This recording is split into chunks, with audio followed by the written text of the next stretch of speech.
Oh, I am a dreamer. I'm a romantic. I am naive but pragmatic. I do believe in sort of Anne Frank's vision of, you know, there's a lot of good in this world. David Lawrence Jr., father, husband, doting grandpa, journalist, friend, public servant, community leader, and now perhaps one of the most public child advocates in Florida, if not the nation. He came to child advocacy late in his life after having almost raised all 5 of his children, but took to it with a great deal of passion. It is as if he had found what it is his life was going to be about. And as everyone who knows Dave can attest, there's no standing in his way when he sets his sights on a goal. A force of nature. This guy's intense. It's hard to say no to David. Dave is one of the most driven people I have ever come across. There's no stopping Dave. Dave credits his work ethic to being raised on a farm where everyone was expected to work hard and make a contribution to the family. But more importantly, it was the values he was taught as a boy that guide him to this day. My parents were people of very basic values. You tell the truth, you work hard to be fair, you're on this earth to make some difference in other people's lives, you set a good example. For many years, he followed his father's footsteps into journalism. I never missed a day of work in 35 years at 7 newspapers. I loved it.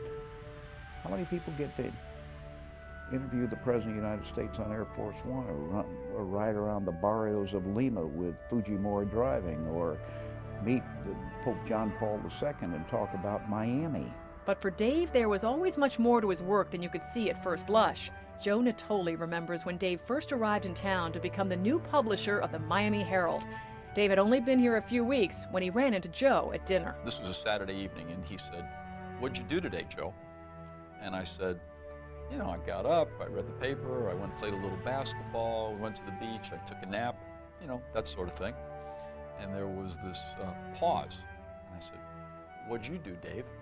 And he said, "Well, I had a business breakfast, then I went to a homeless shelter, then I gave a speech, and then I did this, and then I did that." And he'd had a far more productive day than I had. And then he just sort of looked at me with that Dave Lawrence look and said, "What are you going to do tomorrow, Joe?" He taught me and lots of other people about community service. It was his commitment to community service that led Dave to answer the call when then-Governor Lawton Chiles asked him to be a member of the Governor's Commission on Education and chair the task force on child readiness. Although it was a phrase he had never even heard of before, Dave quickly seized on the meaning and power of child readiness. Can you do that? No. Yes, you can. You're so smart. I simply became convinced, and am ever more convinced, that the whole future of my community and my country depends on doing right, particularly in the early childhood years. Not long afterward, Dave retired from the newspaper business, embarking on a whole new adventure and taking others along for the ride. We didn't know what it was. We were not clear on any of it, but I knew that if Dave was in it, it was going to be good. So I took this big leap. Anna Sejic left the Herald to join Dave at the Early Childhood Initiative Foundation, which was created by local philanthropists Dr. Jane and Jerry Katcher, to provide a platform for Dave's energy in his new role as the Pied Piper of early learning. You have a child in first grade who has momentum. That child's going to rock and roll for the rest of his or her life. This led Dave to the realization that Florida needed universal pre-kindergarten. He convinced then Miami-Dade County Mayor Alex Pinellas to champion the state constitutional amendment establishing voluntary, universal pre-kindergarten for all 4-year-olds, making Florida among only 3 states in the country with UPK. Thanks to David, we have the standards we do have today. There's no doubt about it. But those standards still don't meet the threshold for the high quality our children need to succeed. Do a bunch of things need to be fixed? Absolutely. And do you think I'll ever give up on fixing those while I have a breath left? Absolutely not. It's with that same conviction that Dave also set out to pass the referendum, creating a dedicated funding source for children in Miami-Dade, now known as the Children's Trust. Tonight, it looks as we may get 4 out of every 5 votes or more. Extraordinary. What's this say about this community? Lots of good things. establishment of the Children's Trust and its reauthorization would not have been possible without David's very hard work and his vision and his leadership. Dave's success is often attributed to his ability to rise above politics for the greater good. The reason we've had the success that we've had with children's issues is because you do have someone like David Lawrence, who's been independent, who hasn't been just a mouthpiece for one party or another. People know that David's a man of incredible, unimpeachable integrity. Dave is a bridge builder. Dave, I believe, is on, and if I can use my clergy hat here, I really believe he's on divine assignment to galvanize our community. And although Dave also is legendary for his tough talk and short fuse, countless people have witnessed the softer side. He is the kindest person I know when people are in huge need.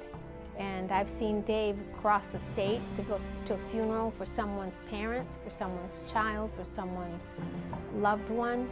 He will be with people in the time of need. He'll help families get good doctors. He'll help children with their careers. He'll help, people without jobs think about their future. When you consider all the people he's helped and mentored, all his years as an accomplished journalist and newspaper publisher, his service to governors and community boards of every kind, his more recent contribution to children and families in Florida, and the many accolades he receives for them, there's no denying that Dave Lawrence lives with a profound sense of purpose and clarity. My mission is to make sure that the children have the single best possible chance of succeeding in school and in life. And why shouldn't every child have that? This isn't socialism, this isn't a radical thought, it's just plain American decency. I think it gives him a great deal of personal satisfaction and joy to do this work.